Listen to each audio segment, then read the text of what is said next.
최근 환자를 보면서 가장 많이 체감한 것은 코로나 유행 이후에 알 수 없는 증상들이 생긴 환자들이 굉장히 많다는 것이다.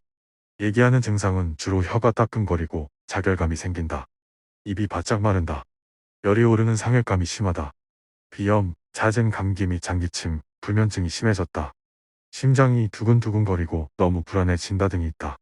한의학에선 상열안이라고 표현한다. 횡격막 윗부분으로 상부의 열과 압력이 높아지고 알배는 차지고 손발 말초 쪽으로는 혈액순환이 저하된다는 뜻이다. 이것이 자율신경실조증이다. 코로나를 겪은 것과 이런 증상들은 도대체 어떤 관계가 있는 것일까? 현재까지는 정확히 밝혀진 원인이지는 않다. 하지만 현실적으로 증상을 호소하는 환자들이 많아진 것은 분명하기에 코로나와 이 증상들이 연관관계가 없다고 볼 수는 없는 것 같다. 코로나 바이러스가 신경에 영향을 줬을 수도 있고 코로나에 감염되면서 몸의 면역 체계가 무너지면서 이상 증상들이 발현될 수 있다. 어떤 이유건 간에 왜 생겼냐 보다는 어떻게 해결을 해나가야 할지가 우선이기에 그 방법에 대해 설명해 보려 한다.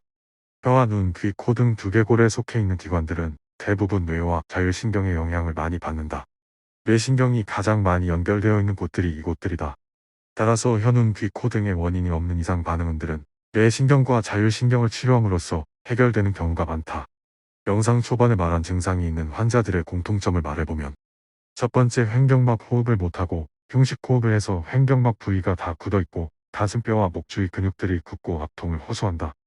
횡격막이 굳으면 몸의 열이 전신으로 순환하지 못하고 상부에 집중되어 있어서 두피의 열이나 혀의 자결감과 얼굴의 상열감으로 나타날 수 있다. 두 번째, 쇄골 부분의 림프 순환이 원활하지 않아서 목과 쇄골이 부어있다. 머리와 목, 그리고 전신의 노폐물을 제거하는 역할을 하는 림프가 제대로 된 기능을 하지 못해서 두피와 머리의 순환에 문제가 생기고 이로 인해 눈, 코, 입, 귀에 연결된 신경의 이상이 생길 수 있다. 세 번째, 흉추와 목이 일자목으로 진행되고 있다. 요즘 대부분의 사람들이 좌식 생활 및 스마트폰을 많이 사용해서 목과 등이 붓고 거북목이 진행되는 경우가 많다. 코로나 후유증을 심하게 겪는 사람들도 공통적으로 그렇다. 경추, 흉추는 뇌신경과 자율신경이 다 나오는 곳이기 때문에 이상 증상들을 나타나게 하는 원인이 될 수 있다. 네 번째, 입을 벌리고 입호흡을 한다. 코로나 때의 전 세계의 공통점은 바로 마스크다. 마스크를 쓰고 있으면 편하게 있을 땐 몰라도 걷거나 활동을 하게 되면 호흡의 양이 모자라게 되어서 입을 벌리고 숨을 쉬게 된다. 이전에 영상에서 말한 바가 있지만 입호흡을 하는 순간 우리 몸의 면역 체계는 무너지고 산화질소의 발생이 안 되는 등의 무한한 부작용이 시작된다. 따라서 반드시 내가 이상한 증상들이 나타난다고 생각이 들 때는 입을 닫고 코로만 숨을 쉬는 연습을 시작해야 한다.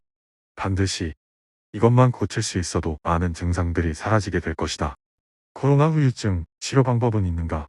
간단하다. 위의 공통점들을 해소해주면 된다. 횡격막 굳음 증상은 약침, 침 등을 통해서 부드럽게 해준다. 목과 쇄골 부위의 순환장애는 두개천골추나 태반약침, 한약 치료를 한다. 등과 목의 일자목을 추나를 이용해서 교정한다. 호흡의 부족으로 생긴 만성비염 등의 증상을 치료한다. 이러한 치료를 지속하면 반드시 좋아진다. 불안감, 우울감, 불면증과 같은 멘탈적인 문제들이 많기에 정신과를 찾아가 약을 먹어야 하나 고민이 되겠지만 우리 몸은 신체가 편해지면 멘탈은 안정을 찾게 되어 있다. 굳어있는 곳을 풀고 순환이 막혀있는 곳을 뚫어주면 잠이 잘 오고 불안증이 사라진다. 원인이 되는 것을 해결해주면 내 몸과 마음은 편해지는 것이다. 나는 오늘도 수많은 코로나 후유증 환자와 자율신경 실조로 인해 괴로워하는 환자를 잘 치료해 드릴 수 있도록 집중하고 연구한다.